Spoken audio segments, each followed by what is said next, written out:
இது வெற்றியின் நேரம்.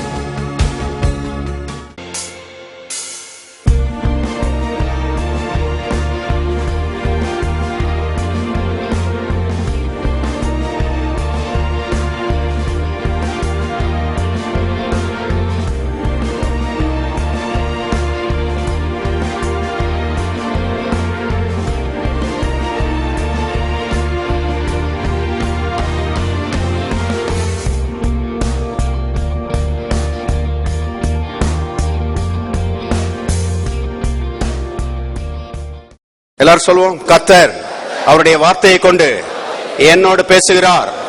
அவருடைய வசனம் எனக்கு ஜீவனும் என் உடலுக்கெல்லாம் ஆரோக்கியமா இருக்கிறது. வாசிப்போம். ரோமர் 8ஆம் அதிகாரம் 14 முதல் வாசிக்கிறேன். மேலும் எவர்கள் தேவனுடைய ஆவியினாலே நடத்தப்படுகிறார்களோ அவர்கள் தேவனுடைய புத்திரராய் இருக்கிறார்கள். அந்தபடி திரும்பவும் பயப்படுகிறதற்கு நீங்கள் அடிமைத்தனத்தின் ஆவியை பெறாமல் அப்பா பிதாவே என்று கூப்பிடப்படுகிற புத்திர சுவிகாரத்தின் ஆவியை பெற்றீர்கள். நாம் தேவனுடைய பிள்ளைகளாய் இருக்கிறோம் என்று ஆவியானவர் தாமே நம்முடைய ஆவியுடனே கூட சாட்சி கொடுக்கிறார். நாம் பிள்ளைகளானால் சுதந்திரருமாமே, தேவனுடைய சுதந்திரரும் கிறிஸ்துவுக்கு உடன் சுதந்திரருமாமே. கிறிஸ்துவுடனே கூட நாம் மகிமைப்படும்படிக்கு அவருடனே கூட பாடுபட்டால் அப்படியாகும். ஆண்டவராய் இயேசுவை சொந்த ரட்சகராக ஆண்டவராக உள்ளத்திலே ஏற்றுக்கொள்ளாதவர்கள் இங்கே இருப்பீர்களானால் இயேசுவை சொந்த ரட்சகராக ஆண்டவராக உள்ளத்திலே ஏற்றுக்கொள்ள வேண்டும். உங்களுடைய நல்வாழ்வுக்கென்று, உங்களுடைய நல்ல எதிர்காலத்துக்கென்று இயேசுவை சொந்த ரட்சகராக ஆண்டவராக உங்களுடைய உள்ளத்திலே ஏற்றுக்கொள்ள வேண்டும். வேதத்திலே எழுதப்பட்டிருக்கிறது, தாகமுள்ளவன் என்னிடத்தில் வரக்கடவன், விருப்பமுள்ளவன் ஜீவ தண்ணீரை இலவசமாய் பெற்றுக்கொள்ள கடவன். பாருங்கள், மனுஷனுக்கு 2 விதமான தாகம் இருக்கிறது என்று வேதம் போதிக்கிறது. ஒன்று ஆவிக்குரிய தாகம், அடுத்தது சரீர பிரகாரமான தாகம். ஒன்று உள்ளான தாகம், அடுத்தது வெளிப்பிரகாரமான தாகம். சரீரத்திலே தாகம் எடுக்கும் போது அத நல்ல தண்ணியை குடிச்சு மனிதர்கள் தணித்துக் கொள்கிறார்கள். சில ஆட்கள் பாருங்க, ஃப்ரிட்ஜில் நல்ல குளிர்ந்த தண்ணியை எப்போதும் வச்சிருப்பாங்க. தாகம் வந்துருச்சுன்னா வேகமா ஓடி போய் குளிர்ந்த தண்ணியை எடுத்து நல்லா குடிச்சிருவாங்க. குளிர்ந்த தண்ணீரை குடிக்கிறதுனால சரீரத்தின் தாகம் அடங்கி விடுகிறது. கர்த்தருக்கு ஸ்தோத்திரம். ஆனால் மனுஷன் வெறும் சரீரம் அல்ல, மனிதன் ஒரு ஆவி மனிதன் என்று வேதம் போதிக்கிறது. Man is a spirit being and he lives in a body. மனிதன் ஒரு ஆவி மனிதன், அவன் சரீரத்திலே குடியிருக்கிறான். சரீரத்துக்கு எப்படி தாகம் இருக்கிறதோ அதே போல ஆவிக்கும் தாகம் இருக்கிறது. இன்னொரு இடத்துல சொல்ல போனா, மனுஷனுடைய சரீர தாகத்தை பார்க்கலாம் மனுஷனுடைய ஆவிக்குரிய தாகம் பெரியது. இன்றைக்கு மனிதர்கள் அவர்களுக்குள்ளே இந்த தாகம் இருக்கிறது, இந்த தாகம் அவர்களை உந்தி தள்ளுகிறது. ஆகவே இந்த தாகத்தை தணித்துக் கொள்ளும்படி இன்னைக்கு மனிதர்கள் பல்வேறு இடங்களுக்கு ஓடுகிறார்கள். சாரை கடைக்கு ஓடுறாங்க, போதைப் பொருட்களுக்கு ஓடுறாங்க, சிற்றின்பங்களுக்கு ஓடுறாங்க. சில ஆட்கள் பாருங்க, இந்த தாகத்தை தணித்துக் கொள்ளும்படி இவங்க புண்ணிய சேத்திரங்களுக்கு ஓடுகிறாங்க. எல்லா இடத்துக்கும் ஓடியாச்சு, ஆனால் இன்னும் அந்த தாகம் தணிக்கப்படவில்லை. அருமையானவர்களே, மனுஷனுடைய ஆவிக்குரிய தாகத்தை வேறு எதுவும் தணிக்காது. மனுஷனுடைய ஆவிக்குரிய தாகத்தை தணிக்கிறவர் ஜீவ தண்ணீராகி இயேசு கிறிஸ்து. இயேசு மாத்திரமே மனுஷனுடைய ஆவிக்குரிய தாகத்தை தணிக்கிறார் என்று வேதம் போதிக்கிறது. இயேசு ஒரு மனுஷனுடைய உள்ளத்துக்குள்ளே வரும்போது அவனுடைய பாவம் மன்னிக்கப்படுகிறது, சமாதானம் உள்ளே வருகிறது, அன்பு உள்ளே வருகிறது, சந்தோஷம் உள்ளே வருகிறது. இயேசு ஒரு மனுஷனுடைய வாழ்க்கைக்குள்ளே வரும்போது அங்கே பெரிய திருப்தியும் நிறைவும் உண்டாகிறது. ஆகவே மனுஷனுடைய வாழ்க்கையில ஒரு பெரிய திருப்தி, ஒரு அபாரமான ஒரு மாற்றம் இது இயேசு உள்ளே வரும்போது நடக்கிறது. இயேசு சொன்னார், என்னை விசுவாசிக்கிறவன் ஒரு காலம் தாகமடையான். இயேசு விசுவாசிக்கிற மனுஷன் உண்மையாகவே தாகம் தீர்க்கப்படுகிறான். இப்படிப்பட்ட ஒரு பெரிய மாற்றம் மனுஷனுடைய வாழ்க்கைக்குள்ளே உண்டாக வேண்டுமானால் வேதம் சொல்லுகிறது, மனுஷன் அதை விரும்ப வேண்டும். மனுஷன் இயேசுவை விரும்ப வேண்டும். பாருங்க, மனுஷன் விரும்பவில்லை என்றால் விரும்பி இயேசுவை உள்ளத்துக்குள்ள ஏற்றுக்கொள்ளவில்லை என்றால் இயேசுவனுடைய வாழ்க்கைக்குள்ள வரமாட்டார். இன்னைக்கு பொதுவா ஜனங்கள் சொல்லுறாங்க, இறைவன் சர்வ வல்லமையுள்ளவர், அவர் தானாகவே வந்து அவருடைய விருப்பத்தை மனுஷனுடைய வாழ்க்கையில நிறைவேற்றிட வேண்டியது தானே அப்படின்னு சொல்லி சொல்லுகிறாங்க. அப்படி தேவன் செய்ய மாட்டார், செய்ய முடியாது. ஏனென்றால் மனிதனை அவர் சித்த சுயாதீனம் உள்ளவனாக உண்டாக்கி இருக்கிறார். கவனிங்க, மனுஷன் சித்த சுயாதீனத்தோடு உண்டாக்கப்பட்டிருக்கிறான். தேவனை போல உயர்ந்தவனாக, சிறந்தவனாக, மதிப்புக்குரியவனாக, மரியாதைக்குரியவனாக மனிதன் உண்டாக்கப்பட்டிருக்கிறான் என்று வேதம் சொல்லுகிறது. இப்ப மனிதன் விரும்பி தேவனோடு ஒத்துழைக்கவில்லை என்றால் தேவனுடைய ஆசீர்வாதம் மனிதனுக்கு கிடைக்காது. ஆகவேதான் வேதம் சொல்லுகிறது, விருப்பமுள்ளவன் எவனோ அவன் வந்து ஜீவ தண்ணீரை இலவசமாய் வாங்கிக் கொள்ள கடவன். இயேசு தாகத்தை தீர்க்கிறவர், வாழ்வு கொடுக்கிறவர், நன்மை செய்கிறவர், ஆசீர்வதிக்கிறவர் என்பதை அறிந்து உணர்ந்து இயேசுவை விரும்பி இயேசுவை உள்ளத்துக்குள்ளே வாரும், நீர் ஆண்டவர் என்று சொல்லி இயேசுவுக்கு அழைப்பு கொடுக்கும் போது இயேசு மனுஷனுடைய உள்ளத்துக்குள்ளே வருகிறார். உள்ளத்துக்குள்ளே வந்து காலாகாலமாக இருந்த அந்த ஆவிக்குரிய தாகத்தை கர்த்தர் தணிக்கிறார். ஆவிக்குரிய தாகத்தை போக்குகிறார், திருப்தியை கொடுக்கிறார், பாவ மன்னிப்பை கொடுக்கிறார். உள்ளே வாழ்வு பெருகிறது. உள்ளே பெருகிற அந்த வாழ்வு வெளியேயும் அபாரமாய் பெருகும், நல்ல எதிர்காலம் உண்டாகும். ஆகவே இந்த காலை வேளையிலே ஆண்டவராய் இயேசுவை ஆண்டவராக ஏற்றுக்கொள்ளாதவர்கள் இங்கே இருப்பீர்களானால் இயேசுவை ஆண்டவராக இரட்சகராக உங்களுடைய உள்ளத்திலே ஏற்றுக்கொள்ளுங்கள். இயேசுவை ஆண்டவராக ஏற்றுக்கொண்ட தேவனுடைய மக்கள், அருமையானவர்களே, தேவனுடைய பிள்ளைகளாக இருக்கிறார்கள் என்று தொடர்ந்து நாம் பார்த்து கொண்டு வருகிறோம். எத்தனை பேர் இயேசு ஆண்டவராக ஏற்றுக்கொண்டிருக்கிறீங்க? எல்லாரும் சொல்லுவோம், நான் இயேசுவை ஆண்டவராக ஏற்றுக்கொண்டிருக்கிறேன், நான் தேவனுடைய பிள்ளையாக இருக்கிறேன். மறுபடியும் சொல்லுவோம், நான் இயேசுவை ஆண்டவராக ஏற்றுக்கொண்டிருக்கிறேன், நான் இப்பொழுது தேவனுடைய பிள்ளையாக இருக்கிறேன். தேவனுடைய பிள்ளைகளாக இருப்பது என்பது அருமையானவர்களே மிகப்பெரிய பாக்கியம் என்பதை தெரிந்து கொள்ளுங்கள். இதை போல ஒரு பெரிய சாக்கியம் வேற எதுவும் கிடையாது. கவனிங்க, நான் அடிக்கடி இதை நினைச்சு கர்த்தரை துதிக்கிறேன். ரட்சிக்கப்பட்டிருப்பதை போல ஒரு பெரிய பாக்கியம் இந்த உலகத்துல எதுவுமே கிடையாது. நம்மை பார்க்கலாம் நல்லவர்கள், அருமையானவர்களே, இந்த ரட்சிப்புக்கு வெளியே இருக்கிறார்கள் என்பதை நான் உங்களுக்கு ஞாபகப்படுத்துகிறேன். நல்லவர்கள் ரட்சிக்கப்படாம இருக்கிறாங்க. அவங்களோட நம்மளை ஒப்பிட்டு பார்த்தா அவங்க தான் நல்லவங்க.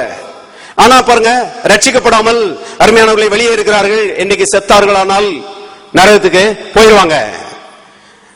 அவர்களை பார்த்து நம்ம நல்லவங்க கிடையாது. ஆனால் அருமையானவர்களே, நாம் ரட்சிக்கப்பட்டிருக்கிறோம். கர்த்தர் நம்மை ரட்சித்திருக்கிறார். இது எதை காண்பிக்கிறது? தேவனுடைய இரக்கமும் கிருபையும் நம்மேல விழுந்திருக்கிறது. எத்தனை பேர் ஆமென் சொல்றீங்க? தேவன் தம்முடைய கிருபையினாலே, தம்முடைய இரக்கத்தினாலே அருமையானவர்களே நம்மை ரட்சித்திருக்கிறார் என்பதை தெரிந்து கொள்ளுங்கள். ஆகவே கர்த்தருக்கு மிகுந்த நன்றி உள்ளவர்களாக இருக்க வேண்டியது மிக அவசியமா இருக்கிறது. எப்போதும் கர்த்தரை துதிக்கிறவர்களாக இருக்க வேண்டியது அவசியமா இருக்கிறது. ஆண்டவரே, லட்சோப லட்ச மக்கள் என்னை பார்க்கல நல்லவர்கள் இந்த ரட்சிப்புக்கு வெளியே இருக்கிறாங்க. ஆனால் நான் இந்த பாக்கியத்துக்குள்ள வந்திருக்கிறேன். இது நான் செய்த புண்ணியம் கிடையாது, நீர் எனக்கு காண்பித்த கிருபை, நீர் எனக்கு காண்பித்த தயவு என்று அருமையானவர்கள் எப்போதும் கர்த்தருக்கு நன்றி உள்ளவர்களாக இருக்க வேண்டியது மிக அவசியமா இருக்கிறது. அப்படி கர்த்தருடைய கிருபை உணர்கிறவர்கள் அவங்க ஒரு தீர்மானம் எடுக்கிறாங்க, என்னையால எந்த இடரலும் வரக்கூடாது. வேதத்தில் எழுதப்பட்டிருக்கிறது, என் சகோதரரே, நீங்கள் அழைக்கப்பட்ட அழைப்புக்கு பாத்திரராய் நடந்து கொள்ளுங்கள் என்று எழுதப்பட்டிருக்கிறது. ஆகவே இந்த ரட்சிப்புக்கு பாத்திரவான்களாய் நாம் நடந்து அருமையானவர்களை கர்த்தருக்கு நன்றியை செலுத்தி கர்த்தரை துதிப்பதற்கு நாம் கடமைப்பட்டவர்களாக இருக்கிறோம். ரட்சிக்கப்பட்டு இன்றைக்கு நாம் கர்த்தருடைய பிள்ளைகளாக இருக்கிறோம். மிகப்பெரிய ஒரு பாக்கியம். அது மட்டுமல்ல, தேவனுடைய பிள்ளைகளாக இருக்கிறோம் என்பதற்குள்ளே என்ன அடங்கி இருக்கிறது என்பதை நாம் பார்த்து கொண்டு வருகிறோம். முதலாவது நான் சொன்னேன், நாம் தேவனை போல சிந்திக்கக்கூடியவர்களா இருக்கிறோம். அப்போஸ்தலனாகிய பவுல் சொல்கிறார், எங்களுக்கோ தேவனுடைய சிந்தை உண்டா இருக்கிறது. தேவன் நம்முடைய அப்பா, அவரை போல நம்மால சிந்திக்க முடியும். அவருடைய உயர்ந்த எண்ணங்களை பாருங்க கேட்ச் பண்ண முடியும். அவரை போல சிந்தித்து, அன்பை சிந்தித்து, அருமையான உயர்ந்த காரியங்களை சிந்தித்து உயர்ந்தவர்களாய் நம்மால் என்ன செய்ய முடியும்? வாழ முடியும் என்பதை தெரிந்து கொள்ளுங்கள். அருமையானவர்களை அவரை போல சிந்திக்க முடியும். அது மட்டுமல்ல, அவரை போல நம்மால நடக்க முடியும்.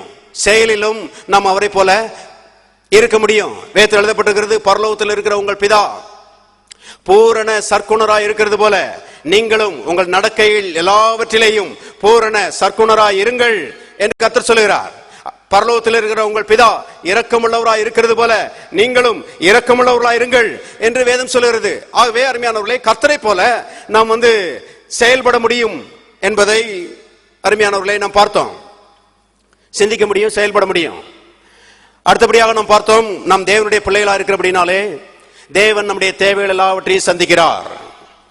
எல்லாரும் சொல்லுவோம், நான் தேவனுடைய பிள்ளை, என் தேவன் என்னுடைய தேவைகள் எல்லாவற்றையும் தம்முடைய மகிமையின் ஐஸ்வரியத்திலிருந்து சந்திக்கிறார். பாருங்க, ஒரு தகப்பன் தன்னுடைய பிள்ளையினுடைய தேவையை சந்திப்பதிலே அவன் வைராக்கியமா இருக்கிறான். பிள்ளை பிறந்ததிலிருந்து அது வளர்ந்து ஆளாகிற வரைக்கும் அவருடைய எல்லா தேவைகளையும் சந்திப்பதிலே ஒரு தகப்பன் அருமையான வைராக்கியமா இருக்கிறான். நான் சொல்லுகிறேன், சாதாரண உலக பிரகாரமான தகப்பனை பார்க்கலாம் நம்முடைய பரலோக பிதா அவர் கோடி மடங்கு அதிக அன்புள்ளவர், அதிக நல்லவர் என்பதை தெரிந்து கொள்ளுங்கள்.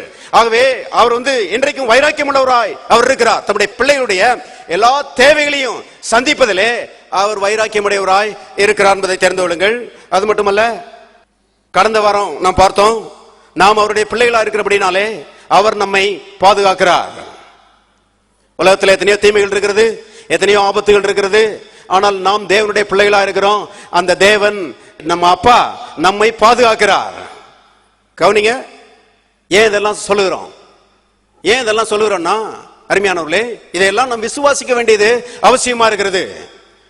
இதெல்லாம் சத்தியத்திலிருந்து நாம் அறிந்து கொண்டு விசுவாசிக்கும் போது இதெல்லாம் நம்முடைய வாழ்க்கையின் பங்காக மாறுகிறது. கர்த்தர் நம்முடைய தேவைகளை சந்திக்கிறார் என்பதை வேதத்திலிருந்து அறிந்து கொண்டு விசுவாசிக்காவிட்டால் தேவன் நம்முடைய தேவைகளை சந்திக்கிறவராய் இருந்தாலும் அவர் நம்முடைய தேவைகளை சந்திக்க முடியாது. ஏன்னா நாம விசுவாசிக்கல.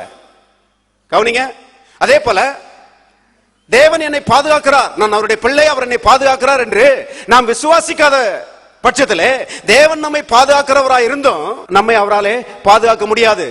விசுவாசிக்கவில்லை என்றால் எதையும் தேவனிடத்திலிருந்து பெற்றுக்கொள்ள முடியாது. அதனாலதான் பாருங்க, இந்த வார்த்தைகள்லாம் கேட்க வேண்டியது அவசியமா இருக்கிறது.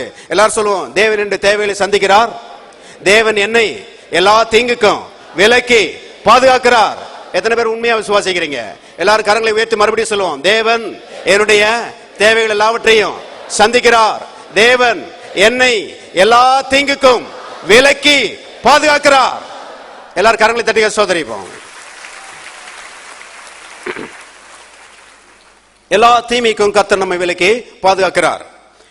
இன்றைக்கு ஒரு குறிப்பை உங்களுக்கு நான் வேதத்திலிருந்து காண்பிக்க விரும்புகிறேன்.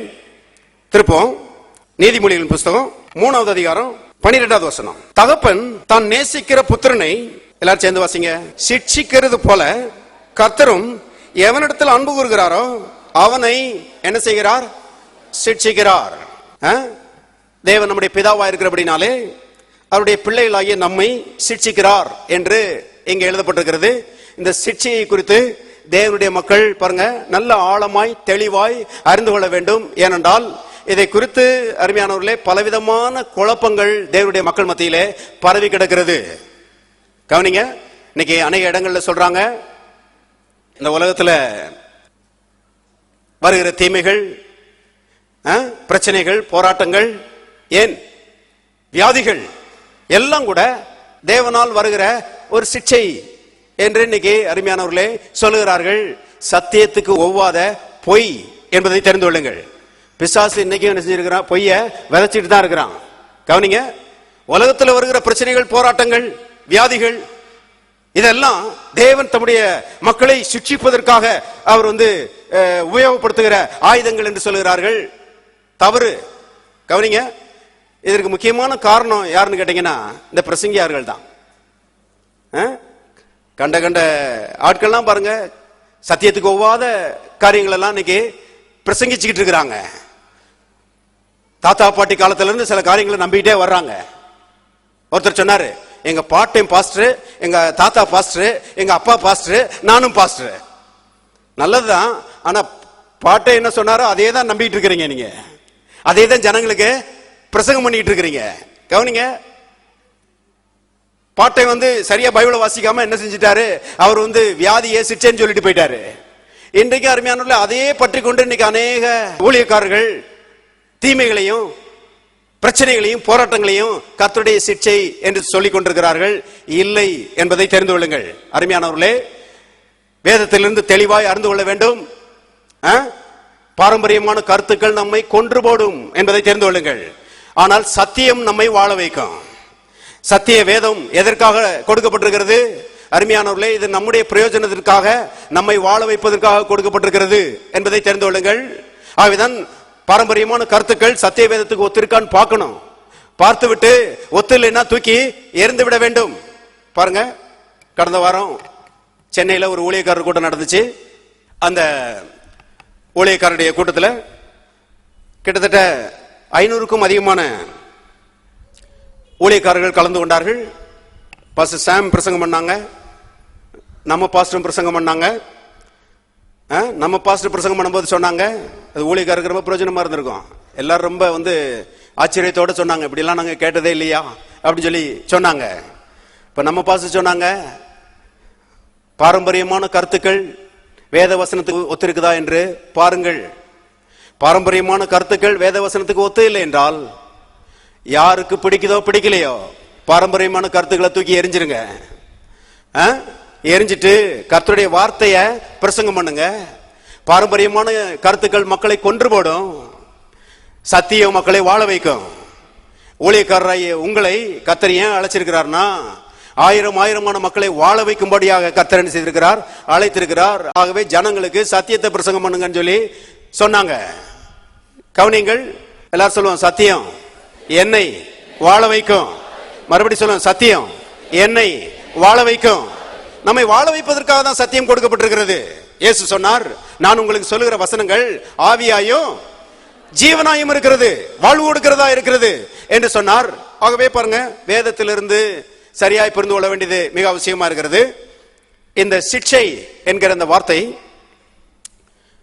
வேதத்திலே மூல பாஷையிலே என்ன அர்த்தத்தோடு உபயோகப்படுத்தப்பட்டிருக்குதுன்னா, சிக்ஷை என்கிற வார்த்தை சைல்டு கரெக்ஷன், சைல்டு ட்ரைனிங் என்கிற அர்த்தத்திலே உபயோகப்படுத்தப்பட்டிருக்கிறது.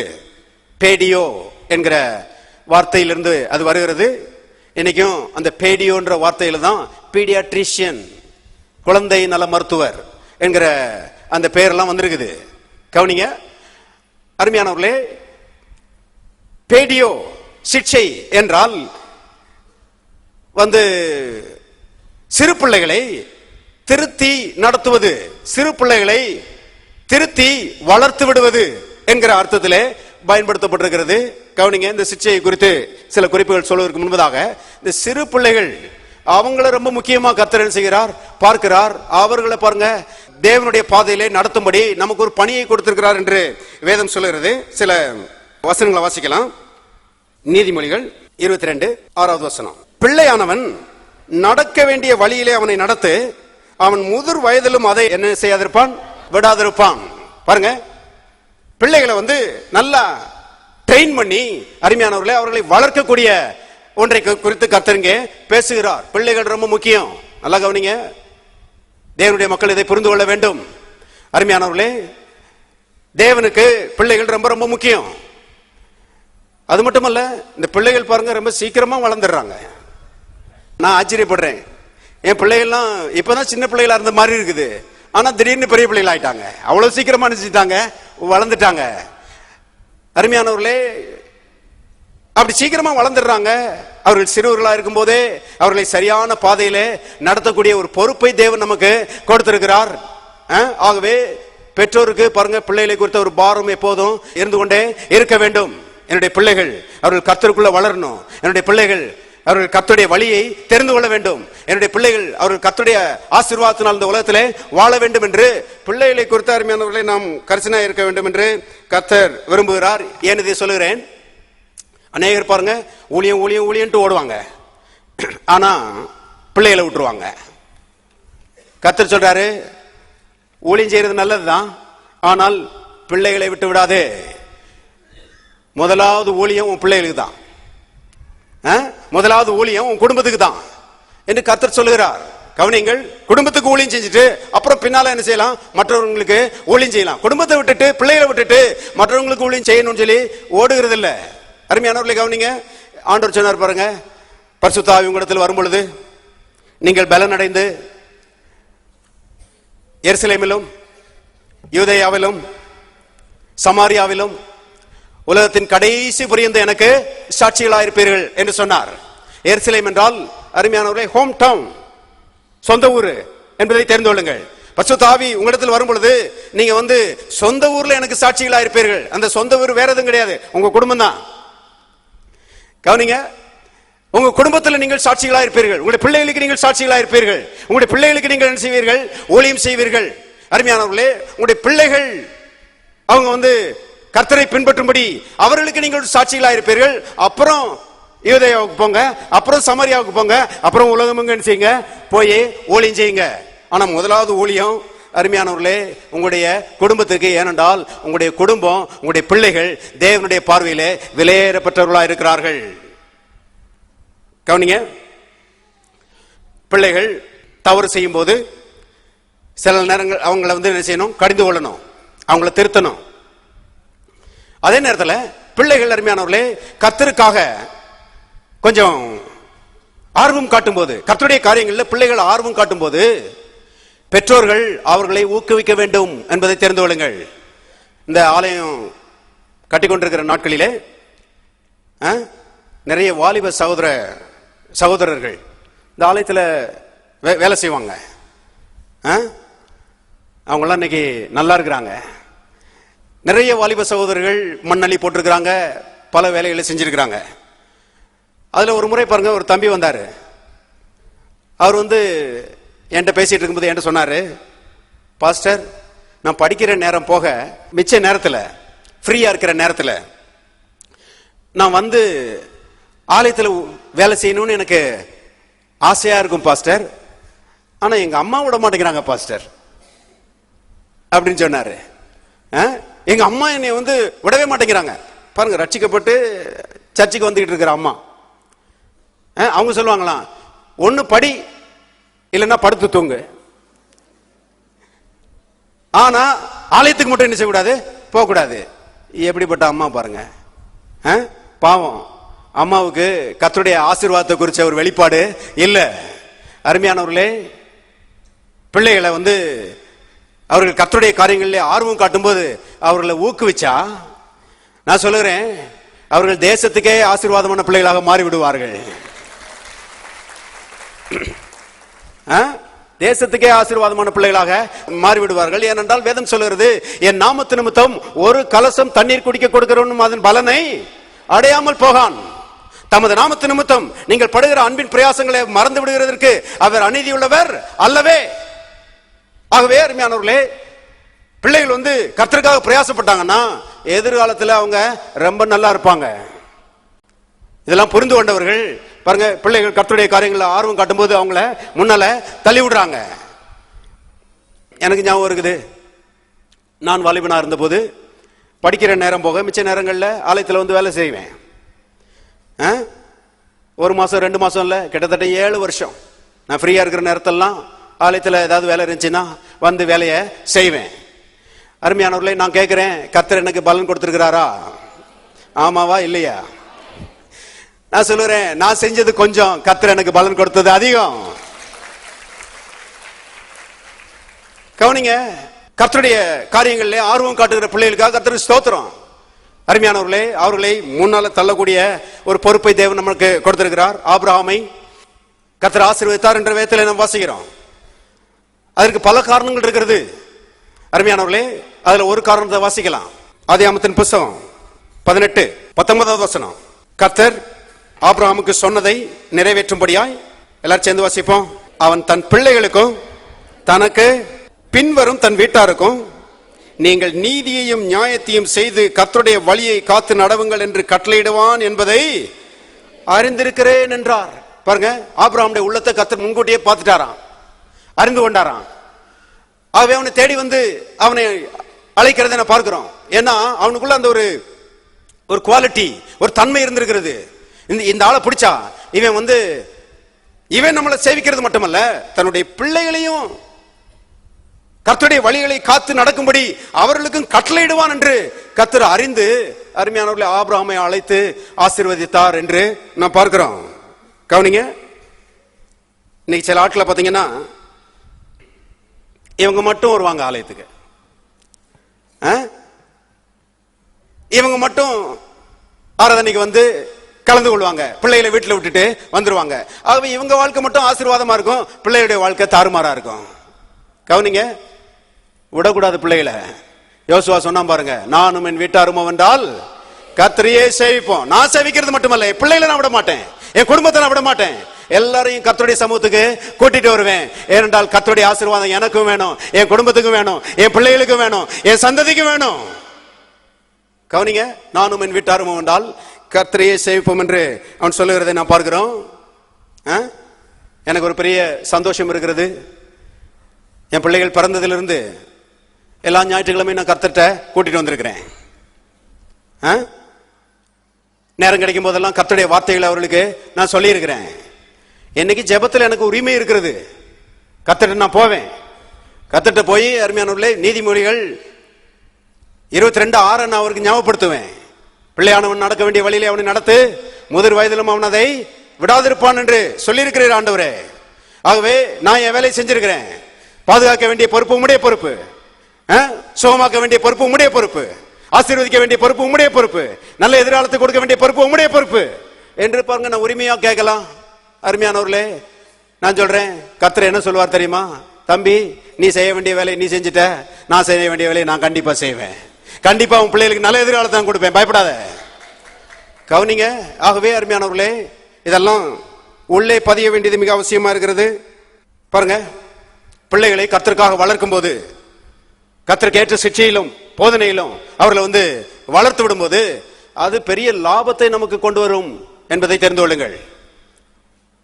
மோசே வந்து பிறந்த போது அவனை வந்து நாணல் பெட்டிக்குள்ள வச்சு அவங்க அம்மா 3 மாசம் கழிச்சு நீல நதியில விட்டுட்டா. மோசையினுடைய அக்கா அவ தூரத்தில் நின்று பார்த்துட்டே இருக்கிறா, இந்த குழந்தைக்கு என்ன ஆகுமோ, தம்பி தண்ணியோட போறானே அப்படின்னு சொல்லி அவ பார்த்துட்டே இருக்கிறா. அங்க பார்த்தா பார்வோனுடைய குமாரத்தை குளிக்க வந்தவா, அவ அந்த பெட்டியை பார்த்த உடனே அந்த பெட்டியை எடுக்கிறா. எடுத்து பார்த்தா அது எபிரேயருடைய குழந்தைகளில் ஒன்று. அதை பார்த்த உடனே பாருங்க, கர்த்தர் அவளுக்கு ஒரு பச்சாத்தாபத்தை கொடுத்தாரு. உடனே இந்த பிள்ளையை கொல்லக்கூடாது, இந்த பிள்ளைய என்ன செய்யணும், வளர்க்கணும்னு சொல்லி அவ யோசிக்கிறா. இப்படி யோசிச்சுட்டு இருக்கும் போதே பாருங்க, மோசையினுடைய அக்கா தூரத்தில் நின்னவா ஓடி வந்துட்டா. பிள்ளை அழுகுது, இப்ப பிள்ளைக்கு பால் கொடுக்கணும். உடனே பார்வோனுடைய குமாரத்தை யோசிக்கிறா, பால் கொடுக்கறதுக்கு என்ன செய்யறது அப்படின்னு யோசிக்கிறா. உடனே மோசையினுடைய அக்கா அங்க வந்தவா, பால் கொடுக்கறதுக்கு ஒரு பொம்பளையாளை நான் கூட்டிட்டு வரணுமா அப்படின்னு கேட்கிறா. பார்வோனுடைய குமாரத்தை சொல்றா, போய் கூட்டிட்டு வான்னு சொல்லி. அருமையானவர்களே, அந்த மோசையினுடைய அக்கா போய் மோசையினுடைய தாயவே கூட்டிட்டு வந்துட்டா.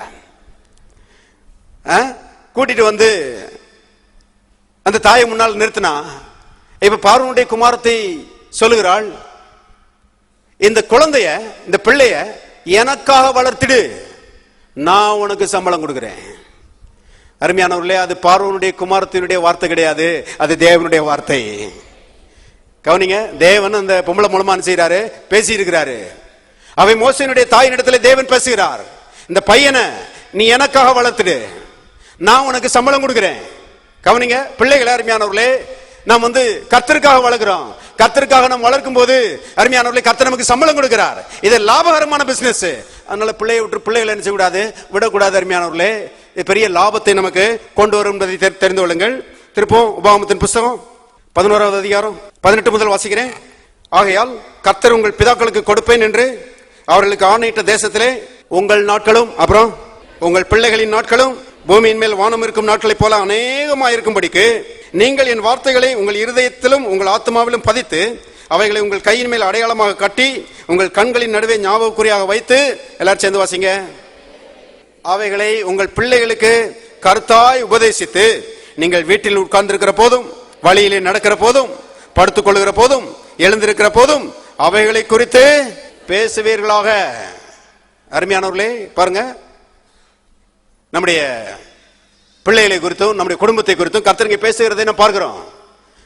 கர்த்தர் சொல்றாரு 18வது வசனத்துல, உங்களுடைய நாட்களும் உங்களுடைய பிள்ளைகளுடைய நாட்களும் பூமியின் மேல் வானம் இருக்கும் நாட்களை போல அநேகமாக இருக்கும்படி என்று எழுதப்பட்டிருக்கிறது. ஆங்கிலத்தில் விதமாக வருகிறது, days of heaven upon the earth.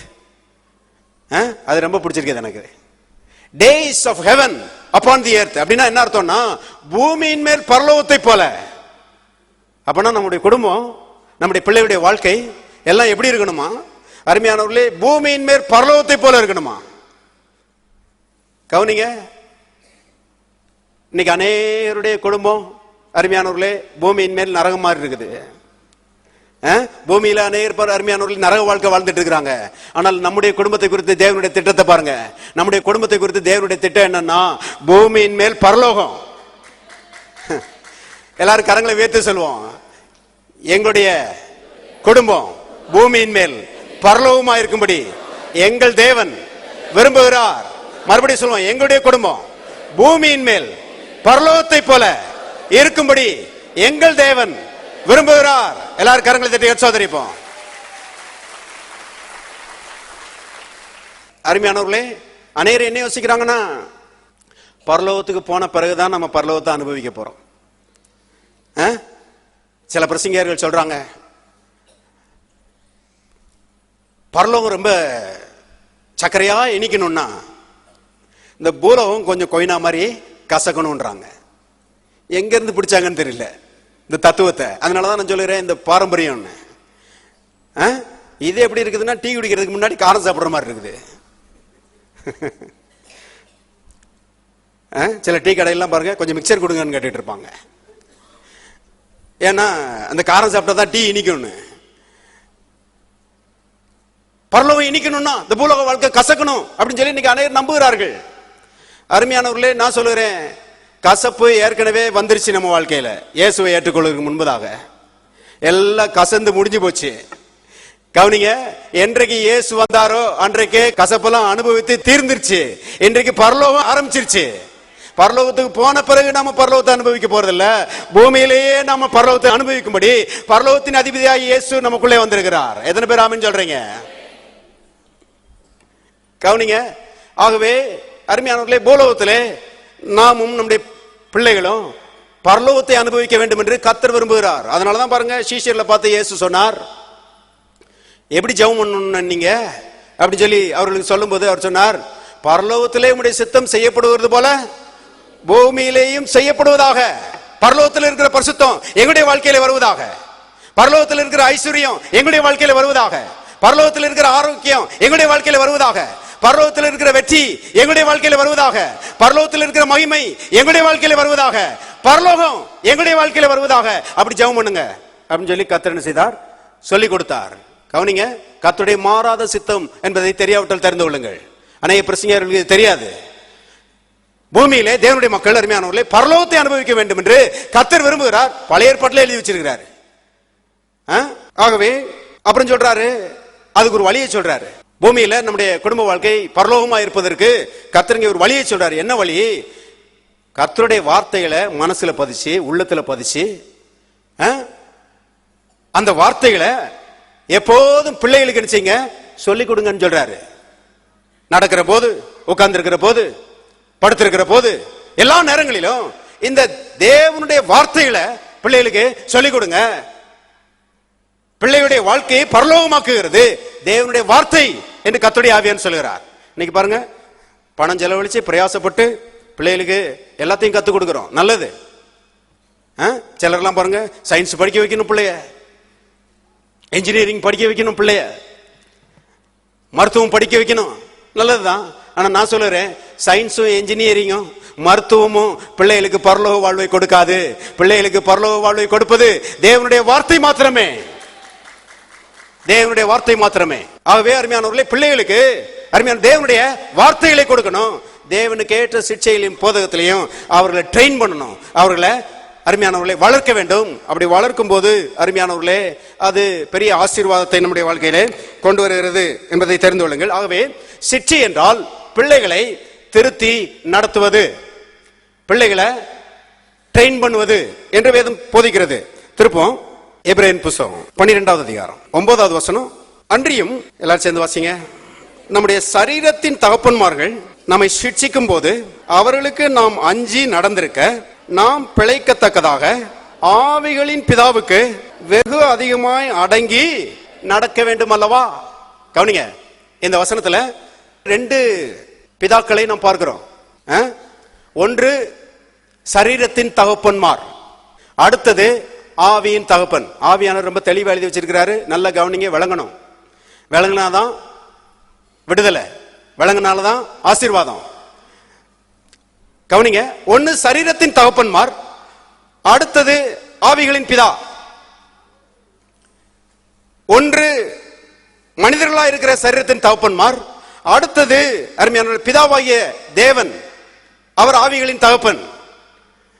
ஏன் இப்படி ஆவியானவர் வித்தியாசமா எழுதி வச்சிருக்கிறாரு? மனிதர்களை சரீரத்தின் தகப்பன்மார் சொல்றாரு, தேவனை ஆவிகளின் பிதா என்று சொல்லுகிறதை நாம் இங்கே பார்க்கிறோம்.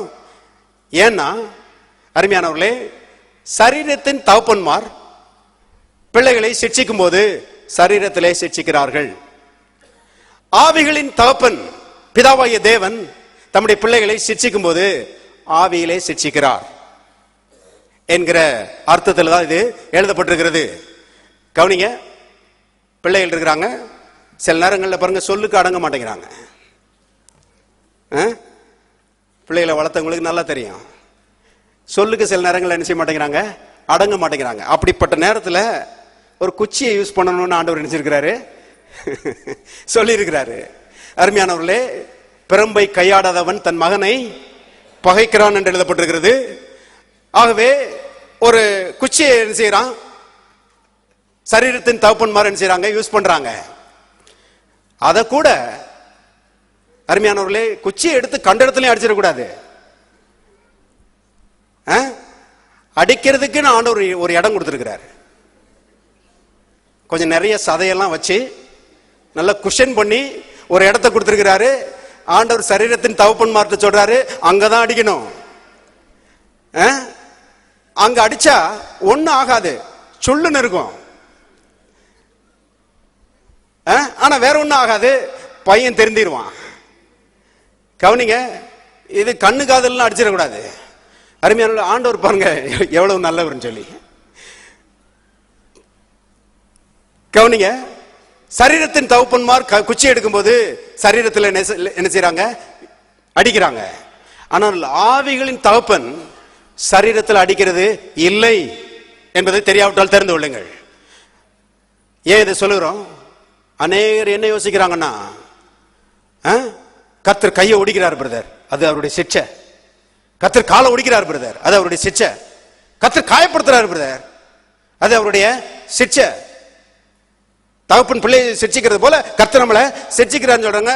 அருமையானவர்களே, இது வேதத்துக்கு ஒவ்வாத அருமை பிசாசுடைய ஒரு கருத்து என்பதை தெரிந்து கொள்ளுங்க. அநேகரை ஏற்றுக்கொண்டாங்க, அதனால இன்னைக்கு சரீரத்துல கஷ்டப்பட்டு இருக்கிறாங்க. கவனிங்கள், ஆவிகளின் தகப்பன் அருமையானவர்களே, அவர் சரீரத்துல அவர் டீல் பண்றது கிடையாது, சரீரத்தை அவர் அடிக்கிறது கிடையாது. ஒரு அம்மா பற்றி கேள்விப்பட்டேன். ஒரு வாலிப பையன் பாருங்க, அவன் பாவம் பைக் எடுத்துட்டு வேகமா போயிருக்கிறான். வேகமா போய் எங்கேயோ வலிக்கு விழுந்துட்டான். விழுந்த உடனே இந்த எலும்புல, கை எலும்புல லேசா கீரல் உண்டாயிருச்சு. ஒரு கட்டு போட்டுக்கிட்டு அவன் வீட்டுக்கு வந்தானா. வீட்டுக்கு வந்த உடனே அவங்க அம்மா சொன்னாங்களாம், என்ன சொன்னாங்களாம், நீ போன வாரம் கோயிலுக்கு வரல, ஆண்டவர் உனக்கு சரியான தண்டனை கொடுத்திருக்கிறாரு, இந்த வாரம் நீ ஒழுங்கா கோயிலுக்கு வந்துரு, இந்த வாரம் வரலன்னா அடுத்த வாரம் உன் காலு போயிரும். எப்படிப்பட்ட அம்மா பாருங்க. அம்மாவுக்கு ஆண்டவர் மேல வைராக்கியம் இருக்கிறது உண்மைதான், ஆனா ஆண்டவரை குறித்த அறிவு இல்லை அம்மாவுக்கு. கவனிங்க அருமையானவர்களே, கர்த்தர் அங்க பரலோகத்தில் உட்கார்ந்து கையும் காலையும் ஒடிச்சுட்டா இருக்கிறாரு. தவறு செய்யாதவங்க யாருமே கிடையாது. விசுவாசிகள் செய்கிற சின்ன சின்ன தப்புகளுக்கெல்லாம் ஆண்டவர் கையையும் காலையும் ஒடிச்சாருன்னா, நான் சொல்லுறேன், இன்னைக்கு நிறைய பேருக்கு கையும் இருக்காது, காலம் இருக்காது. பரலோகத்தில் ஓயாம மடக்கு மடக்கு மடக்குன்னு சத்தம் தான் கேட்டுட்டு இருக்கோம். கவனிங்க அருமையானவர்களே, கர்த்தர் இந்த மாதிரி கையும் காலையும் ஒடிக்கிறது இல்லைங்க, கர்த்தர் காயப்படுத்துறவர் இல்ல.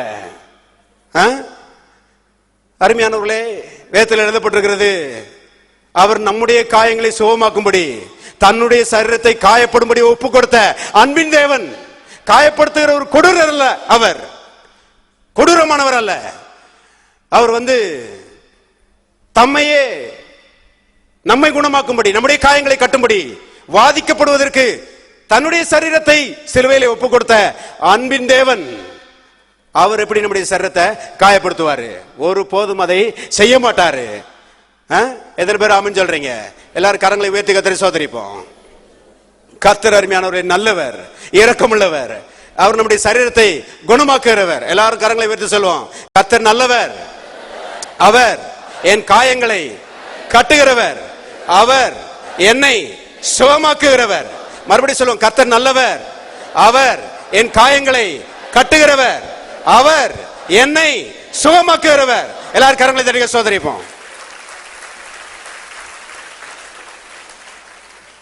கர்த்தர் ஒரு போதும் அப்படி செய்யறது இல்ல. இன்னைக்கு பிரசங்கர்கள் அப்படி பிரசங்கம் பண்ணிட்டு இருக்கிறாங்க. ஆனால் ஒரு ஆவிகளின் தகப்பன். அருமையானவர்களே, ஆவியிலே அவர் என்ன செய்கிறார்? டீல் பண்ணுகிறார் என்பதை தெரிந்து கொள்ளுங்கள். பாருங்க, சரீர காயங்களை கர்த்தர் சுகமாக்குகிறவர் என்று நான் பார்க்கிறோம். அன்னைக்கு இயேசுவை பிடிக்கிறதுக்கு நிறைய பேர் ஓடி வந்தாங்க. இயேசுவை காப்பாத்துறதுக்கு பேதுருக்கு ரொம்ப ஆதங்கமாய் போச்சு. உடனே கத்தியை எடுத்து வீசிட்டான் பேதுரு. வீசின மாத்திரத்துல அங்க ஒருத்தன் இயேசுவை பிடிக்க வந்தவன், சிலுவையில் அடிக்க கொண்டு போகும்படி பிடிக்க வந்தவன், அவன் காதுல விட்டுப்பட்டு போயிடுச்சு. அருமையானவர்களே, இயேசு அவனை பார்த்து, என்னையவா பிடிக்க வந்த? பேதுரு, நல்லா போட்டப்பா, அடுத்த காதுலையும் போடு அப்படி சொல்லல. அருமையானவர்களே, இயேசு சொன்னாரு, பேதுருவே பட்டயத்தை உரையில போடு, பட்டயத்தை எடுக்கிறவன் பட்டயத்தினால சாவான் அப்படின்னு சொல்லி, அருமையான தன்னை சிலுவையில் அடிக்கும்படி பிடிக்க வந்த அந்த மல்குஸ் அவனுடைய காதுகளை கர்த்தர் தொட்டு சுகமாக்கினார். கர்த்தர் காயப்படுத்துகிறவர் அல்ல, கர்த்தர் சுகமாக்குகிறவர். கர்த்தர் சுகமாக்குகிறவர். அவரை போய் சரீரத்தை காயப்படுத்துறாருங்க, வியாதியை கொடுக்கிறாரு, கையை ஒடிக்கிறார், காலை ஒடிக்கிறார். வேதத்துக்கு ஒவ்வாத ஒன்று என்பதை தெரிந்து கொள்ளுங்கள். கவனிங்க, வேதத்துல ஒரு லூக்கா சுவிசேஷத்துல 10ஆம் அதிகாரத்துல ஒரு சம்பவத்தை நம்ம வாசிக்கிறோம். ஒரு மனுஷன் கள்ளர் கையில் ஆகப்பட்டானா. அந்த கள்ளர் அவனை பிடிச்சு அவனுடைய வஸ்திரங்கள் எல்லாம் உரிந்து கொண்டு, வேதத்தில் எழுதப்பட்டிருக்கிறது, அவனை காயப்படுத்தி குற்றுயிராக விட்டு போனார்கள் என்று எழுதப்பட்டிருக்கிறது. ஆகவே அந்த மனுஷனை காயப்படுத்தினது கள்ளன். இயேசு ஒரு கள்ளன் கிடையாது, தேவன் ஒரு கள்ளன் கிடையாது. தேவன் அன்னைக்கு கள்ளர் மாதிரி அருமையானவர்களே இன்னைக்கு பிரசங்கம் பண்றாங்க. அந்த மனுஷனை காயப்படுத்தினது ஒரு கள்ளன், திருடன், பிசாசு. ஆனால் நல்ல சமாரியன் அங்கே அவனுடைய காயங்களை கட்டினார் என்று நாம் பார்க்கிறோம். அவர் தான் நம்முடைய இயேசு. இன்றைக்கும் கர்த்தர் காயங்களை கட்டுகிற பிசினஸ்ல இருக்கிறாரு, சரீரங்களை குணமாக்குற ஒரு வேலையில் இருக்கிறாரு. அவர் சரீரங்களை அடிக்கிறது கிடையாது. ஆனால் அருமையானவர்களே, அவர் ஆவியிலே சிட்சிக்கிறார் என்று வேதம் போதிக்கிறது. அது மட்டும் ஒரு சில வசனங்களை மூலமாக பார்த்து முடிச்சிடும். சங்கீதம் 94:13 வசனம், சிட்சித்து உம்முடைய வேதத்தை கொண்டு போதிக்கிற மனுஷன் பாக்கியவான். இந்த வசனத்திலிருந்து சொல்லுங்க, சிட்சைனா என்னது? வேத போதனை என்பதை தெரிந்து கொள்ளுங்கள். வேத போதனை தான் சிட்சை. கர்த்தர் இப்படிதான் செய்கிறாரு, சிட்சிக்கிறாரு. அருமையானவர்களே, சிட்சை என்றால் ஒரு விதத்தில் அது கடிந்து கொள்ளுதல், ஒரு விதத்தில் அது எச்சரிப்பின் சத்தம். நாம் தவறுகள் செய்யும் போது அருமையானவர்களே, கர்த்தர் தம்முடைய ஊழியக்காரர் மூலமாக, தம்முடைய வார்த்தைகளின் மூலமாக நம்மோடு என்ன செய்கிறார்? இடைபடுகிறார். நமக்கு எச்சரிப்பின் சத்தம் கொடுக்கிறாரு. ஏன் எச்சரிப்பின் சத்தம் கொடுக்கிறாரு? நாம் அவருடைய பிள்ளைகள், நாம் நன்றாக இருக்க வேண்டும் என்று கர்த்தர் விரும்புகிறார். ஆகவே எச்சரிப்பின் சத்தத்தை அவர் கொடுக்கிறாரு. ஆகவே இதை உணர்ந்து திரும்புவோமானால் நான் சொல்றேன், அது பெரிய ஆசீர்வாதத்தில் முடியும். எனக்கு ஞாபகம் இருக்குது, நான் ரட்சிக்கப்பட்டு ஆலயத்துக்கு வந்து கொண்டிருந்த போது எங்க குடும்பம் கடன் வாங்கியே பொழைச்ச குடும்பம். சின்ன வயசுல இருந்தே எங்க அப்பா ஒண்ணுல பழகி விட்டாரு என்னைய. எதுலன்னா கடன் வாங்கி பொழைக்கிறதுல. ஆகவே நானும் பாருங்க, ஸ்கூல் படிக்கும் போதும் காலேஜ் படிக்கும் போதும் கடன் வாங்கிலே, அது ஒரு வாழ்க்கை முறை, அது தப்புன்னு எனக்கு தெரியாது. ஆகவே ஆலயத்துக்கு, ரட்சிக்கப்பட்ட ஆலயத்துக்கு வந்துட்டு இருந்தேன். பாஸ்டர் ஒரு நாள் பிரசங்கம் பண்ணாங்க. பிரசங்கம் பண்ணும்போது சொன்னாங்க, நீயோ கடன் வாங்காதிருப்பாய், அநேக ஜாதிகளுக்கு கடன் கொடுப்பாய் அப்படி சொல்லிட்டு பாஸ்டர் சொன்னாங்க, கர்த்தர் உன்னை பண விஷயத்துல ஆசீர்வதிக்கணும்னா கடன் வாங்குகிற சகோதரனே நீ கடன் வாங்குறத நிறுத்தணும்னாங்க. அது நேரா பாருங்க, நெத்தியில் அடிச்ச மாதிரி இருந்துச்சு எனக்கு. உடனே ஆண்டவர்கிட்ட கேட்டேன், ஆண்டவரே என்கிட்ட தான் பேசுறீங்களா? கர்த்தர் சொன்னாரு, சாத் உங்ககிட்ட தான் பேசுறேன். கடன் வாங்குகிற சகோதரனே கடன் வாங்குறத நீ நிறுத்தணும். அப்படி நிறுத்தினாதான் அநேக ஜாதிகளுக்கு நீ கடன் கொடுக்கும்படி கர்த்தர் உன்னை ஆசீர்வதிப்பார். சொன்ன மாத்திரத்துல அருமையானவர்களே, ஆரம்பத்தில் எனக்கு ரொம்ப கஷ்டமா இருந்துச்சு. அது மட்டும் இல்ல, ஆண்டவர் இப்படி சொல்லிவிட்டாருன்னு ரொம்ப வருத்தமாவும் இருந்துச்சு. ஆனால் அர்ப்பணிச்சேன். கர்த்தாவே நீர் சொல்லிட்டீர்னா அதான் ஃபைனல். இனி நான் வேற யார்ட்டையும் போய் கேட்க போறது இல்ல. கஷ்டமா இருந்தாலும் பரவாயில்ல, நான் திறந்துறேன் ஆண்டவரே, நான் மாறுகிறேன் சொல்லி அருமையானவர்களே கடன் வாங்குறது ஒரு முற்றுப்புள்ளி வச்சேன். நான் சொல்லுறேன், இன்னைக்கு அருமையானவர்களே திரும்பி பார்த்தால் என்னுடைய உள்ளம் நன்றியால் நிறைந்திருக்கிறது. கடன் வாங்குறத நான் நிறுத்தாம இருந்திருந்தேன்னா நான் சொல்லுறேன், இன்னைக்கு வரைக்கும் நான் கடனாளியா தான் இருப்பேன். ஏன்னா தேவனுடைய பிரமாணங்களின்படி நம்ம செயல்படலைன்னா கர்த்தர் நம்மளை ஆசீர்வதிக்கவே முடியாது என்பதை வேதம் திட்டமாய் போதிக்கிறது. ஆகவே அருமையானவர்களே, கர்த்தர் இன்றைக்கு கடன்கிற குழியிலிருந்து தூக்கி நல்ல ஐஸ்வர்யத்தை எனக்கு கொடுத்திருக்கிறாரு. அதுக்கு காரணம் கர்த்தருடைய சிட்சைக்கு நான் என்னைய அர்ப்பணிச்சேன். கர்த்தர் சொல்லும் போது அருமையானவர்களே, திரும்புவோமானால் பிசாசுடைய மரண கண்ணிகளுக்கு நாம் தப்பித்துக் கொள்வோம் என்று கர்த்தருடைய ஆவியானவர் சொல்கிறார். பிசாசு நம்முடைய வாழ்க்கையை அழிப்பதற்காக மரண கண்ணிகளை வச்சிருக்கிறான். அவன் நம்ம கிட்ட விளையாடுறது இல்ல, நம்மளை அழிக்கிறது அவனுடைய நோக்கம்.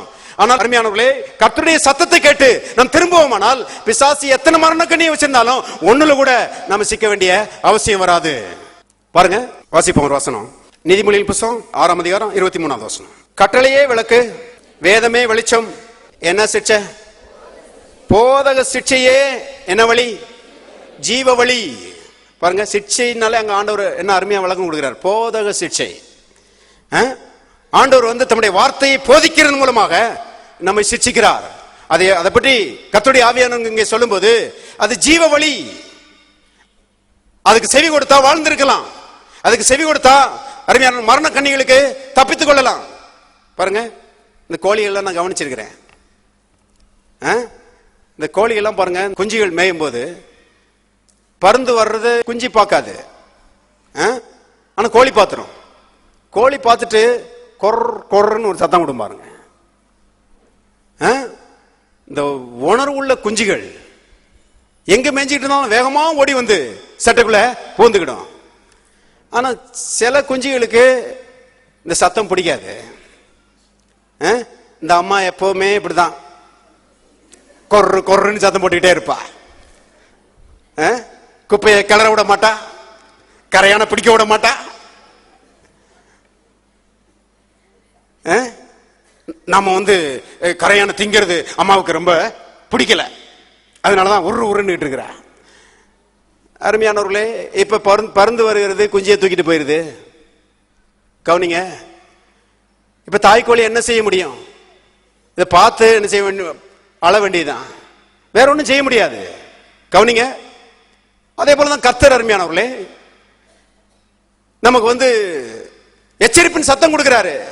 ஆனா நாம ஓடி வரல, நாம திருந்தல, நாம சில அட்ஜஸ்ட்மெண்ட் நாம பண்ணலன்னா அருமையான நாம சில நேரங்கள்ல பிசாசுனுடைய கண்ணிகளுக்குள்ள போய் மாட்டிக்கிறோம். அதற்கு கர்த்தர் பொறுப்பு கிடையாது என்பதை திட்டமாய் தெரிந்து கொள்ளுங்கள். அதனாலதான் அடிக்கடி ஜெபம் பண்ணோம், ஆண்டவரே என்னை உணர்வுள்ளவனாக்கும், உங்களுடைய சத்தத்தை கேட்டு உணர்ந்து திருந்த எனக்கு உதவி செய்ய ஆண்டவரே. எத்தனை பேர் வாழ விரும்புகிறீர்கள்? கர்த்தர் சொல்றார், போதக சிட்சையே ஜீவ வழி என்று எழுதப்பட்டிருக்கிறது. கவனிங்க, அது மட்டுமல்ல, கர்த்தர் கஷ்டமான சில வழிகளிலே நாம் பாடத்தை கற்றுக்கொள்ள வேண்டும் என்று அவர் விரும்புகிறது இல்லை.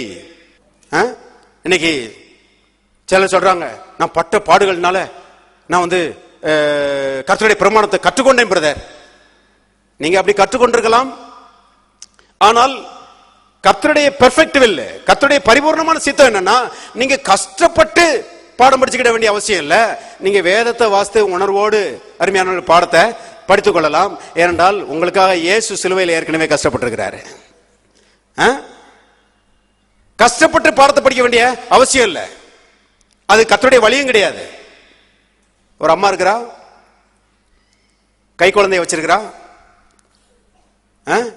வீட்டு வேலையில கை குழந்தைய வச்சுக்கிட்டு பிஸியா இருக்கிறா. கவனிங்க, சில நேரங்களில் கை குழந்தைய கீழே இறக்கி விட்டுட்டு சில வேலைகளை செய்ய வேண்டியது இருக்குது. இந்த கை குழந்தை அங்கிட்டு இங்கிட்டு ஊந்துட்டு இருக்குது. வீட்டில் ஒரு ஓரத்தில் சாப்பாடு ஆகிட்டு இருக்குது, ஸ்டவ் எரிஞ்சிட்டு இருக்குது.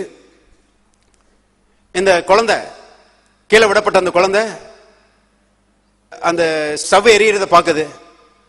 சிவப்பா இருக்குது, தீ அட்ராக்டிவா இருக்குது, கவர்ச்சிகரமா இருக்குது, அழகா இருக்குது. உடனே அந்த குழந்தை அந்த தீயை நோக்கி போகுது. அம்மா தூரத்தில் நின்றுட்டு இருக்கிறா. உடனே அம்மா அங்க இருந்து சத்தம் கொடுக்கிறா. குழந்தை ஸ்டவ் நோக்கி போகுது, தீயை தொட போகுதுன்னு தெரிஞ்ச மாத்திரத்துல அம்மா சத்தம் போடுறா, தொடாதே அப்படின்னு சொல்லி என்ன செய்யறா, சத்தம் போடுறா. சத்தம் போட்டு ஓடி வர்றா. ஓடி வர்றதுக்குள்ள அருமையானவர்களே, குழந்தை தீயை தொட்டுருச்சு. தொட்ட மாத்திரத்தில் கை பொத்து போச்சு, தோலெல்லாம் லேசா உறிஞ்சிருச்சு. இப்ப குழந்தை ஒரு பாடத்தை கற்றுக்கொண்டது. என்ன பாடம்னா, எரிகிற தீய இனிமே தொட கூடாது என்று பாடத்தை கற்றுக்கொண்டது. ஆனா நான் உங்ககிட்ட கேட்கிறேன், இது அம்மா கற்றுக் கொடுத்த பாடமா? ஆமான்னு சொல்லுங்க அல்லது இல்லைன்னு சொல்லுங்க. இல்லை. அம்மா என்ன பாடத்தை சொன்னா தெரியுமா? வார்த்தையின் மூலமாக கற்றுக் கொடுக்க அவ பிரயாசப்பட்டா. தொடாதே அப்படின்னு சொல்லி பார்த்தா. ஆனா குழந்தை வார்த்தையை மீறி அது போய் தொட்டுருச்சு. இப்ப நல்ல பாடத்தை கற்றுக்கொண்டுருச்சு. ஆனால் அது அம்மா கற்றுக் கொடுத்த பாடம் கிடையாது. இதே போலதான் நம்முடைய தேவன் என்பதை தெரிந்து கொள்ளுங்கள். அநேக நேரங்கள்ல இப்படி செய்யாத, அப்படி செய், இப்படி போகாத, அப்படி போ சொல்லி அருமையானவர்களே, கர்த்தருடைய ஆவியானவர் அவருடைய வார்த்தையை கொண்டு நம்மோடு பேசும்போது தேவனுடைய மக்கள் உணர்வடைந்து திரும்பிக் கொள்வோமானால், கஷ்டப்பட்டு அருமையானவர்களே நான் பாடம் படுத்திக் கொள்ள வேண்டிய அவசியம் கிடையாது. கர்த்தர் நம்மை நேரான பாதையிலே, ஜீவ வழியிலே அவர் நம்மை நடத்துகிறார் என்று வேதம் போதிக்கிறது. கடைசியாக ஒரே ஒரு வசனத்தை மட்டும் வாசித்து முடிச்சிருவோம். நீதிமொழியின் புஸ்தகம் 13:18 வசனம். புத்திமதிகளை தள்ளுகிறவன் தரித்திரத்தையும் லட்சையையும் அடைவான். எல்லாரும் சேர்ந்து வாசிங்க. கடிந்து கொள்வதை கவனித்து நடக்கிறவனோ கனமடைவான். என்ன அருமையா சொல்லியிருக்கிறார் பாருங்க. கடிந்து கொள்ளுதலை, கர்த்தருடைய கடிந்து கொள்ளுதலை கவனித்து நடக்கிறவனோ கனமடைவான். எத்தனை பேர் கனமடைய விரும்புறீங்க? ஆண்டவர் சொல்றாரு, என்னுடைய கடிந்து கொள்ளுதலை கவனித்து நட, என்னுடைய எச்சரிப்பின் சத்தத்தை கவனித்து நட, நல்லா இருப்ப. தாவீது இருக்கிறானே, அவனை பற்றி உங்களுக்கு தெரியும். மரணத்துக்கு ஏதுவான பெரிய பாவங்களை செஞ்சு விட்டான். உரியாங்கிற ஒரு ஆளை கொண்டு விட்டான். கொண்டுபிட்டு அவனுடைய மனைவிய தன்னுடைய மனைவியாக எடுத்துக்கொண்டான். கவனிங்க, எடுத்துக்கொண்டுட்டு விளவு செஞ்சுட்டு ஒன்னும் நடக்காத போல இருக்கிறான் பாருங்க. யாருக்கும் தெரியாத போல இருந்துட்டு இருக்கிறான்.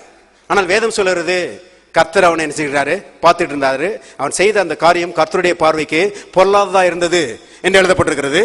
இப்போ கர்த்தர் நாத்தான் தீர்க்கதரிசிய தாவீதினுடைய வீட்டுக்கு அனுப்புகிறாரு. கவனிங்க, நாத்தான் தீர்க்கதரிசி தாவீதின் இடத்துல வருகிறார். வந்த மாத்திரத்தில் நாத்தான் தீர்க்கதரிசி சொல்லுகிறாரு, தாவீது, நான் ஒரு கதை சொல்றேன் கவனி. ஒரு பட்டணத்தில் 2 மனிதர்கள் இருந்தார்கள். அதுல ஒருத்தன் பெரிய ஐஸ்வர்யவான், அடுத்தது ஒரு ஏழை.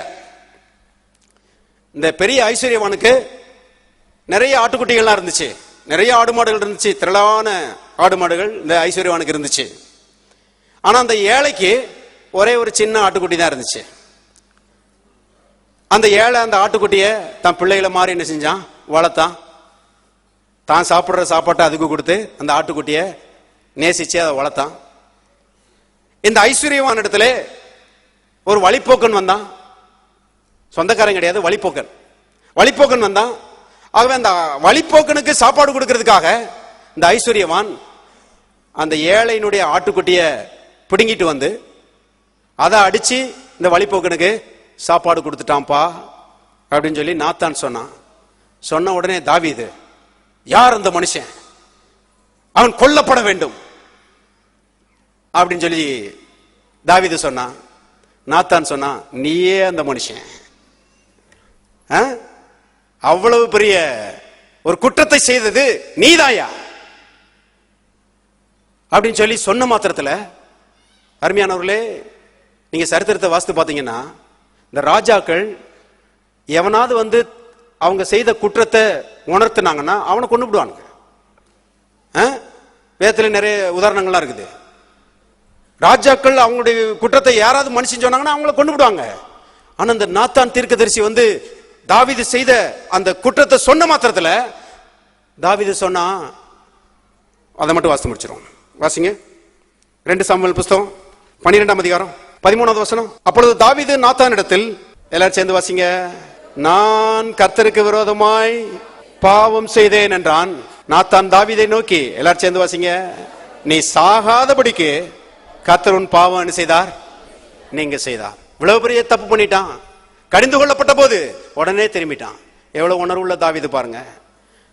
நான் கர்த்தருக்கு விரோதமா பாவம் செஞ்சுட்டேன், ஆண்டவரே என்னை பொல்லாப்பற கழுவும் ஆண்டவரே அப்படின்னு சொல்லி என்ன செஞ்சான்? கர்த்தர்ட்ட கேட்டான்.